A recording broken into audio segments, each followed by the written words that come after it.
ஸ்தோத்திரம் ஸ்தோத்திரம். யாருமின்றி அனாதையா வழியோரம் காயப்பட்டு கிடந்து நான் தவிக்கவே, என் ஜீவன் உள்ளே துடிக்கும் போதும் வைத்தியனாய் வந்தன் காயத்தை கெட்டினான் நல்ல சமேரியனுக்கு ஸ்தோத்திரம்.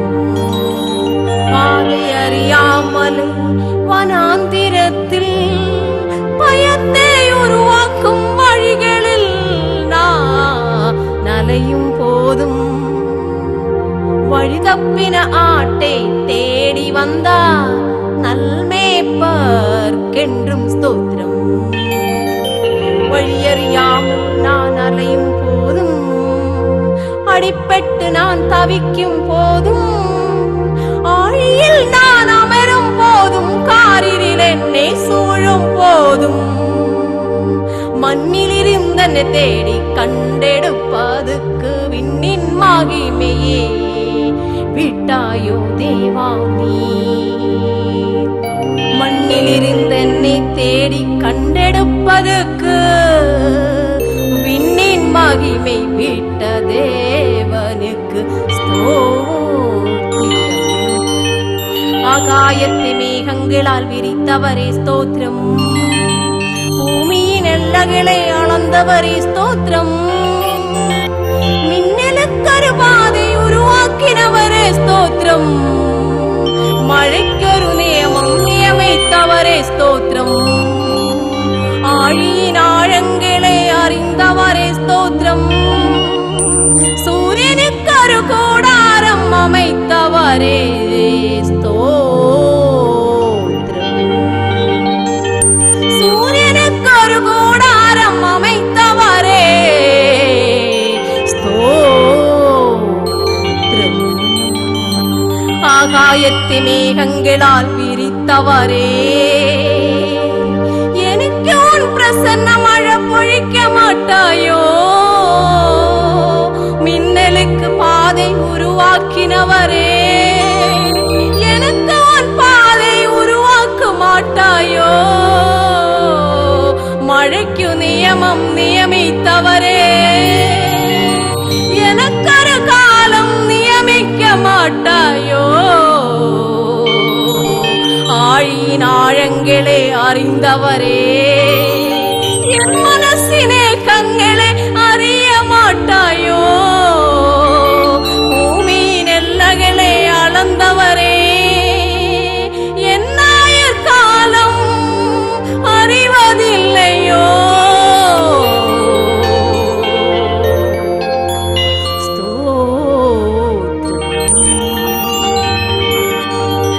என் பாவ சுமகள் கை பரிகாரமானவரே ஸ்தோத்திரம். கல்வாரியில் எனக்காக பலியானவரே ஸ்தோத்திரம். என் ரட்சகரே ஸ்தோத்திரம். என் போதகரே ஸ்தோத்திரம்.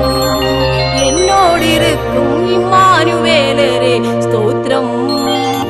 என் நேசரேசுவே ஸ்தோத்திரம். என் நேசரேசுவே ஸ்தோத்திரம். மரணத்தை வென்றவரே ஸ்தோத்திரம். மரித்தவரில் இருந்து உயர்த்தவரே ஸ்தோத்திரம். மகிமையில் வாழ்பவரே ஸ்தோத்திரம். மனிதன் அறியாத அதிசய காரியங்கள் செய்யும் யெகோவே ஸ்தோத்திரம். பிரஜாபதியாக நமஸ்தாயகா ஸ்தோத்திரம். கன்னிக சுத ஜாதகா ஸ்தோத்திரம். பஞ்சகஸ்த சகிஷ்ணோதயா ஸ்தோத்திரம். வேதம் நிவர்த்தக நாயகா ஸ்தோத்திரம். மனிதன் அறியாத அதிசய காரியம் செய்யும் யெகோவே ஸ்தோத்திரம். சர்வஞானியே ஸ்தோத்திரம். சர்வவியாபியே ஸ்தோத்திரம். சர்வவல்லவரே ஸ்தோத்திரம். சமாதான பிரபுவே ஸ்தோத்திரம். நேசக்தி நிம்ப கொடி என் மேல் வீரித்தவரே. திராட்சசாலைக்கென்னே அரவணைப்பவரே. தன்னிதயத்தில் என்னை முத்திரை பதித்தவரே ஸ்தோத்திரம். யாகென்ற தெய்வத்துக்கு ஸ்தோத்திரம், எல்ஷடா நாமத்துக்கு ஸ்தோத்திரம். தேவாதி தேவனே, கத்தாதி கத்தனே, ராஜாதி ராஜனே ஸ்தோத்திரம். அப்பா ஸ்தோத்திரம், ஸ்தோத்திரம் ஸ்தோத்திரம் ஸ்தோத்திரம் ஸ்தோத்திரம் ஸ்தோத்திரம். தேவாதி தேவனே, கத்தாதி கத்தனே, ராஜாதி ராஜனே ஸ்தோத்திரம் ஸ்தோத்திரம் ஸ்தோத்திரம் ஸ்தோத்திரம் ஸ்தோத்திரம் ஸ்தோத்திரம் ஸ்தோத்திரம்.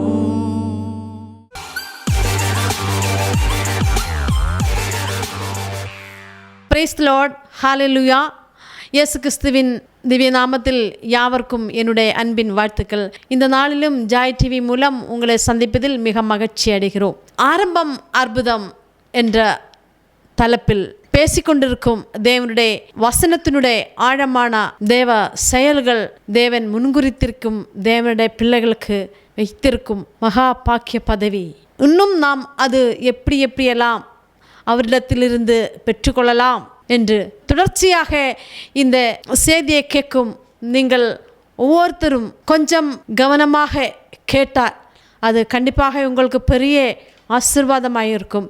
நம்ம இன்னும் அபிஷேகத்தை எப்படி பெற்றுக்கொள்ள வேண்டும், தேவனுடைய ஆசீர்வாதங்களை எப்படி பெற்றுக்கொள்ள வேண்டும், தேவனுடைய வசனத்தினுடைய ஆழங்களிலேக்கு நாம் இறங்கி செல்லதான் அது நமக்கு கிடைக்கும். கடலிலிருந்து ஒரு முத்து எடுக்கத்தக்க வேண்டாம், எந்த ஆழத்தில் நீந்த வேண்டும். எல்லா சிப்பியிலும் முத்து இருக்காது, அது குறிப்பிட்ட சிப்பியில், ஆழத்தில் இருக்கும் சிப்பியில் மட்டும்தான் முத்து இருக்கும். அதே போல தான் தேவனுடைய வார்த்தைகள் ஒரு வட்டி படித்தால் உடனே எல்லாருக்கும் தெரியாது, 2 வட்டி படித்தாலும் எல்லாருக்கும் தெரியாது.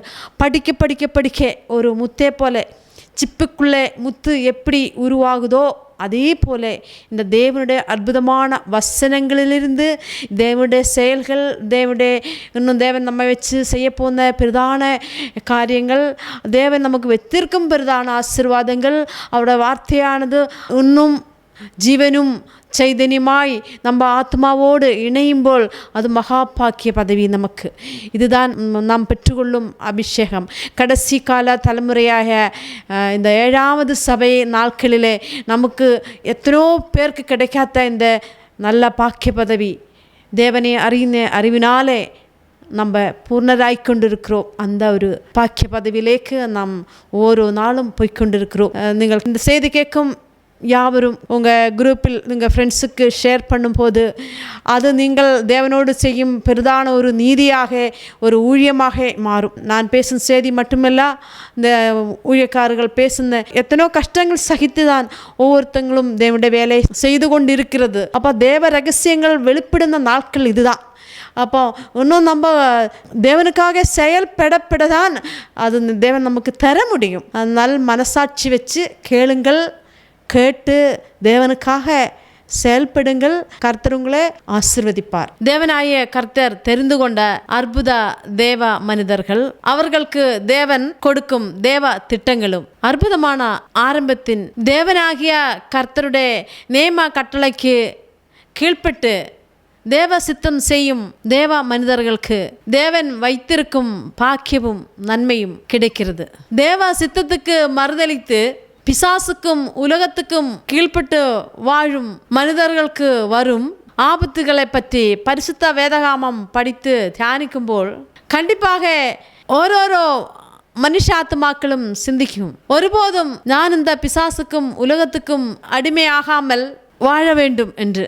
ஆகிலும் அன்ற நாள் முதல் கொண்டு இன்ற நாள் வரைக்கும் எத்தனையோ தேவ சாட்சிகள் உண்டாயிட்டும் அதுக்கு மாறுபாடுள்ள சந்ததிகள் பிறந்து வளர்ந்து நரகத்துக்கு அவங்களுடைய ஆத்மாக்களின் எண்ணத்தை கூட்டிக் கொண்டே இருக்கிறது.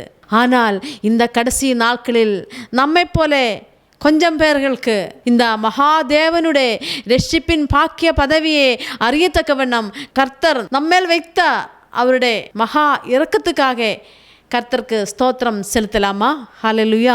அதனால தான் இயேசுவானவரும் இந்த பூமியிலே வந்தபோது அவர் அநேகரை பார்த்து மனதுருகி சொல்கிறார், நீங்கள் எதை பற்றியும் பயப்பட வேண்டாம், கவலைப்பட வேண்டாம். மேத்தியு 6:33 அவர் சொல்லும்போது, முதலாவது தேவனுடைய நீதியும் ராஜ்யமும் தேடுங்கள், அப்பொழுது இவைகளெல்லாம் கூட உங்களுக்கு கொடுக்கப்படும். தேவனுடைய நீதியும் ராஜ்யம் மட்டும் நீங்கள் தேடுங்கள். நீங்கள் வேற எதுவும் தேட வேண்டாம். தேவை உள்ளது தேவனை பற்றி மட்டும்தான். தேடும்போது இந்த உலகத்தில் நமக்கு என்னென்ன வேணுமோ கண்டிப்பாக அவர் கொடுப்பார். தினந்தோறும் மனிதர்களை பார்த்து மனதுருகிய ஒரு தேவன் இயேசு கிறிஸ்து மட்டும்தான்.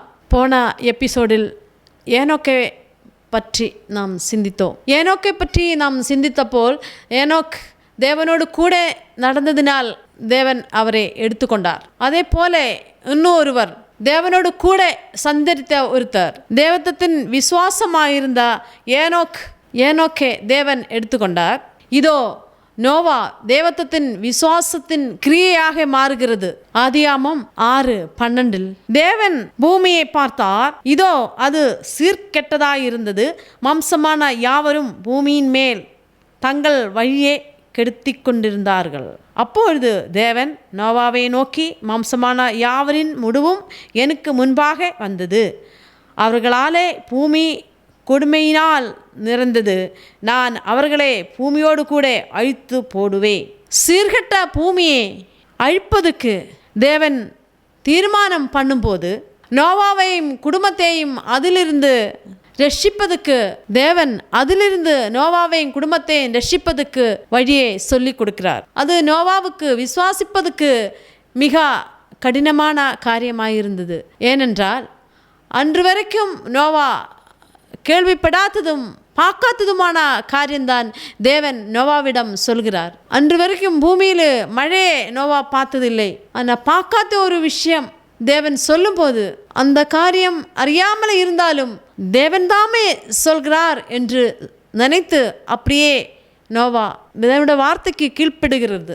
எப்படி நடக்கும் என்றோ அறியாமலே அப்படியே தேவனுடைய வார்த்தையை ஏற்றுக்கொள்கிறார். இதுதான் நோவாவின் அசாதாரணமான விசுவாச செயல். மனிதர்களுடைய அக்கிரமங்கள் மூலம் பூமி கொடுமையினால் நிறைந்ததினாலே தேவன் அந்த மனிதர்களே அவர் தங்கும் இடத்தையும் வெள்ளத்தினாலே அழித்து போடுவதற்கு தீர்மானம் பண்ணும்போது, தம்முடைய சித்தம் நிறைவேற்றுகிற ஒரே ஒரு மனிதரே அவருடைய குடும்பத்தையும் தப்பித்து கொள்ள வழியே சொல்லிக் கொடுக்கும்போது, தேவன் எல்லா காலத்தும் தாம் நேசிக்கும் பிள்ளைகளுக்கு அடைக்கலமாயிருக்கிறோம் என்று இன்னும் நோவாவிடம் விசுவாசத்தினுடைய அன்பே நோவாவிடம் நிரூபிக்கிறார். ஹல்லேலூயா. ஆதியாகமம் 6:14 நோவாவிடம் பேசுகிறார். நீ பேழையை கட்ட வேண்டும் என்றும் அது எப்படி கட்ட வேண்டும் என்று சொல்லிக் கொடுக்கிறார். நீ கெப்பேர் மரத்தால் உனக்கு ஒரு பேழையை உண்டாக்கு, அந்த பேழையிலே அறைகளை உண்டு பண்ணி அதை உள்ளும் புறவுமாக கீழ் பூசு என்று. ஏன் கெப்பேர் மரத்தினால் பேழை உண்டாக்க வேண்டும்? இந்த கெப்பேர் மரமானது அதிகடுப்பமானதும் வெள்ளத்திலூടെ போகும்போதும் அதுக்கு எந்த ஒரு வெளியிலிருந்து எந்த ஒரு சேதமும் வராது, வெள்ளமும் அதுக்குள்ளே பிரவேசிக்காது, வெள்ளத்தினாலும் அது நாசமாய் போகாது. ஏன் அறைகளில் கீழ் பூச வேண்டும்? வெளியிலிருந்து தண்ணி உள்ள வராமல் இருக்க வேண்டும். இந்த சம்பவமானது இதுவும் தேவ வசனத்தினுடைய ஆழம். இந்த சம்பவமானது தேவ ரகசியமாய் இருக்கிறோம். இன்னும் வரப்போகும் தேவனுடைய சபையாம் மணவாட்டிக்கு கடைசி நாட்களில் இயேசு கிறிஸ்துவும் அவருடைய சபையாம் மணவாட்டிக்கும் அடையாளமாக இருக்கிறது. இயேசு கிறிஸ்துவின் சிலுவை பாடுகள் மூலம் தம்முடைய சபையாம் மணவாட்டிக்கு ரட்சிப்பு உண்டு என்று சாரம்.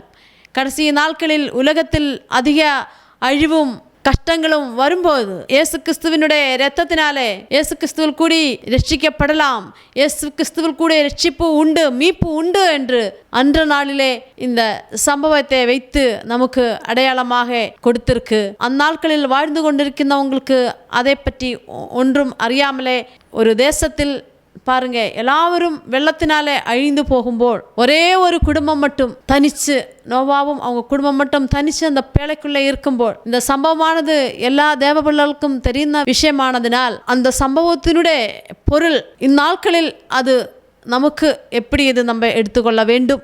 பூமியில எல்லாரும் அழிந்து போகிறார். இந்த சம்பவமானது உலக சரித்திரத்திலே ஒருவட்டி பூமி வெள்ளத்தினாலே அழிந்திருக்கிறது.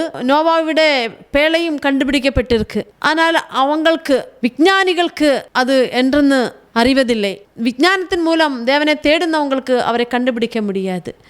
ஆனால் தேவனுடைய இரக்கத்தினாலும் அவருடைய கிருபையினாலும் மட்டும்தான் அவரிடத்திலே போக முடியும். இந்நாட்களில் இயேசு கிறிஸ்துவும் அவருடைய சபையாம் மணவாட்டிக்கும் இந்த நோவாவுடைய பேழை அடையாளமாய் இருக்கிறோம். இந்த கடைசி நாட்களில் அதிக உதிரவங்கள் இந்த உலகத்தில் வரும்போது நாம் இயேசு கிறிஸ்துவில் கூடி மட்டும்தான் நமக்கு ரட்சிப்பு உண்டு என்று இது மறுபடியும் நமக்கு உணர்த்துகிறது. ஹல்லேலூயா. அவருடைய இரத்தத்தின் வல்லமைக்குள்ளே நாம் இருக்கும்போது, பரிசுத்த ஆவிக்குள்ளே நாம் இருக்கும்போது, உலகமோ பிசாசுள்ள போராட்டமோ தன்னுடைய சபைக்கு வராமலே, நம்முடைய பிள்ளைகளுக்கு வராமலே இருக்க வேண்டும் என்றால் பரிசுத்த ஆவியை நம்ம பெற்றுக்கொள்ள வேண்டும். பரிசுத்த அபிஷேகத்தை நம்ம பெற்றுக்கொள்ள வேண்டும். இயேசு கிறிஸ்துவின் இரத்தத்துக்குள்ளே எப்பொழுதும் நம்ம இருக்க வேண்டும்.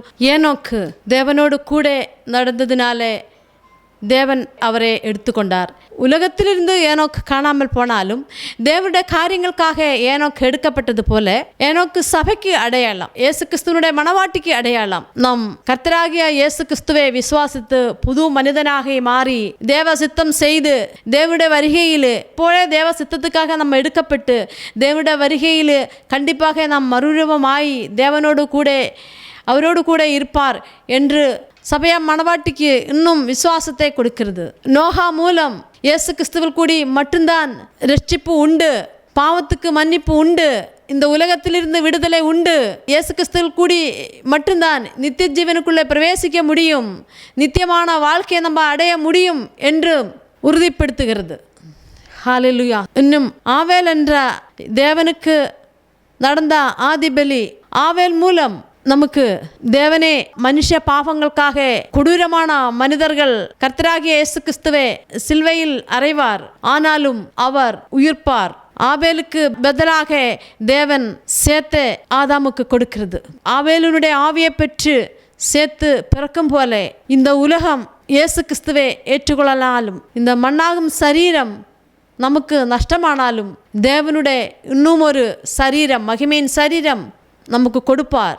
தேவனுக்காக நம்ம பிரயாசப்படும்போது இன்னும் அவர் மகிமையின் சரீரத்துக்குள்ளே கண்டிப்பாக நம்மளை நித்தியமாய ஒரு வாழ்க்கையில் நம்மளை கொண்டு வருவார். நமக்கு மரணம் இல்லாத வாழ்க்கை தான், நமக்கு மரணம் இல்லை, நம் நித்தியத்துக்குள்ளே வந்திருக்கிறோம், நாம் நித்திய காலம் தேவனோட வாழும் என்று இதெல்லாம் காமிச்சு இதெல்லாம் உறுதிப்படுத்துவதுக்கே தேவனே இறங்கி வந்து அவரே நமக்கு மனிதனாக வந்து மனித பாவங்களுக்காக மனிதனாக வந்து பாடுகள் படும்போது மறுபடியும் அவரை பாடு அப்படியே இருக்கிற அவர் உயிர்த்து மறுபடியும் இப்போல் அவர் சர்வ வியாபியாகி தேவனாகி அவர் ஆவியில் அவருடைய காரியங்களுக்காக நம்மளையும் எடுத்துக்கொண்டு இருக்கிறோம். ஒவ்வொரு நாளும் ஒவ்வொரு பிள்ளைகளையும் எடுத்துக்கொண்டு இருக்கிறோம்.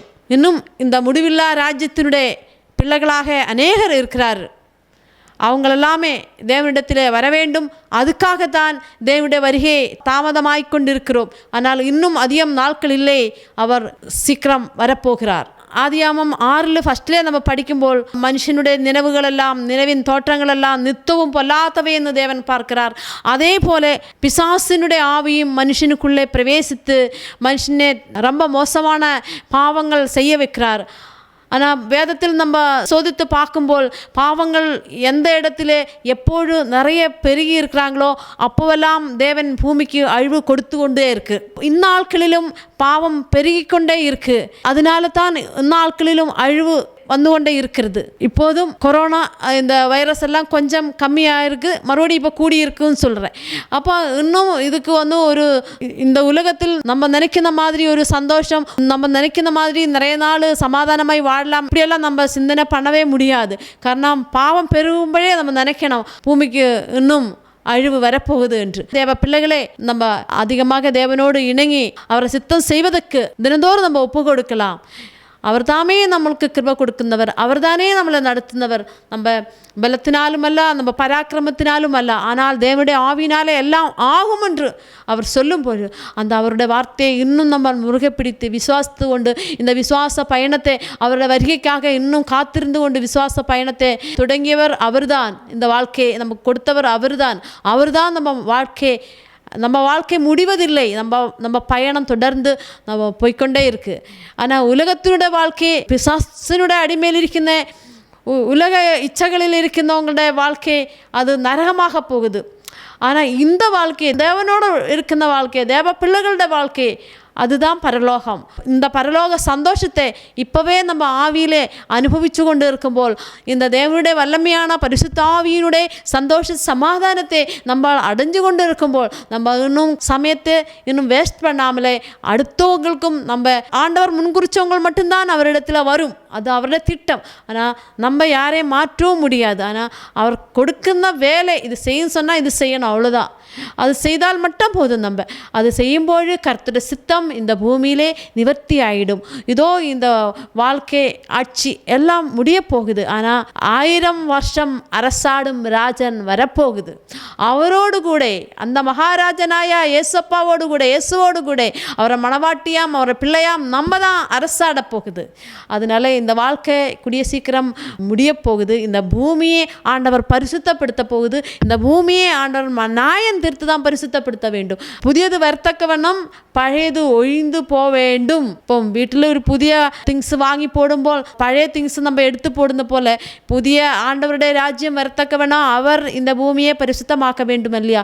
இப்போ எல்லாமே தேவனே தான் ஆள்கை செய்கிற, தேவனுடைய சித்தத்தினால் தான் எல்லாமே நடந்து கொண்டு இருக்கிறது. அதனால தேவ வார்த்தையை ஒருபோதும் மாறாது. அவரோட வாக்குத்தத்தம் நிறைவேறி கொண்டிருக்கின்ற இந்த நாட்களிலே என்னை கேட்கும் அருமையானவர்களே, நம்ம சமயத்தை வீணடிக்க வேண்டாம்.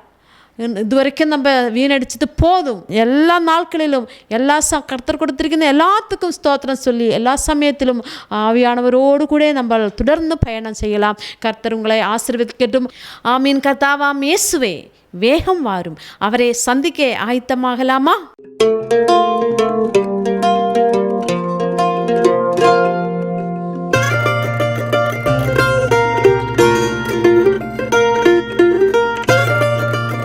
சங்கீதம் 90:4 உமது பார்வைக்கு 1000 வருஷம் நேர்த்து கழிந்த நாள் போலவும் ராட்சாமம் போலவும் இருக்கிறது.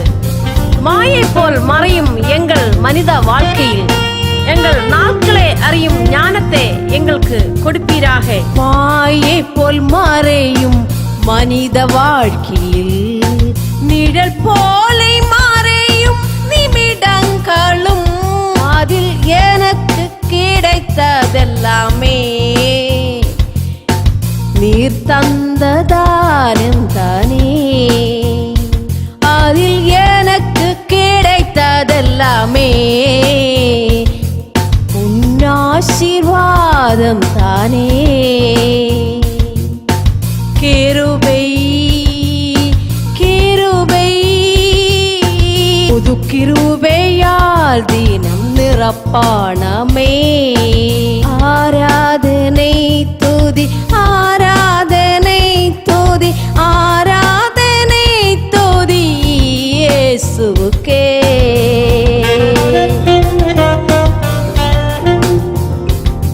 நாங்கள் எங்கள் வாழ்நாளெல்லாம் கனிகூர்ந்து மகிழும்படி காலையிலே எங்களை உமது கிருபையினால் திருப்தியாக்கும். கொடுத்ததை மேன்மைப்படுத்துவாரே 2 மடங்காக இரட்டிக்க செய்வாரே. 10 மடங்காக 100 மடங்காக வர்த்திக்க பண்ணுவாரே. 100 மேனியாக 1000 மேனியாக ஆசீர்வாதிப்பாரே ஆசீர்வாதிப்பாரே. தலைமுறை தலைமுறையாக ஆசீர்வாதிப்பாரே. உமது கிரியை உமது ஊழியக்காருக்கும் உமது மகிமை அவர்கள் பிள்ளைகளுக்கும் விளங்குவதாக. கிருபை கிருபை புது கிருபையால் தினம் நிரப்பானமே.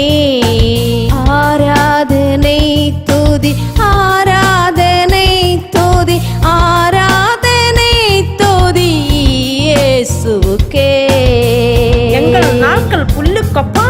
இருக்கிறது.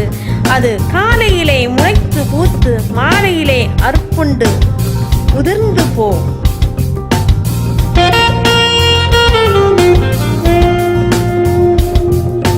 கொடுத்ததை திருப்பி கேட்கும் போதும் கொடுத்ததை எடுக்கும் போதும் என்னுள்ளம் உடையாமல் காப்பீரப்பா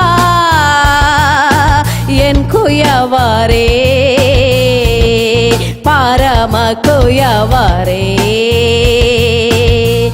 என்னுள்ளம் உடையாமல் காப்பீரப்பா உன்னுள்ளம் காரத்தார் அணக்கேனமே.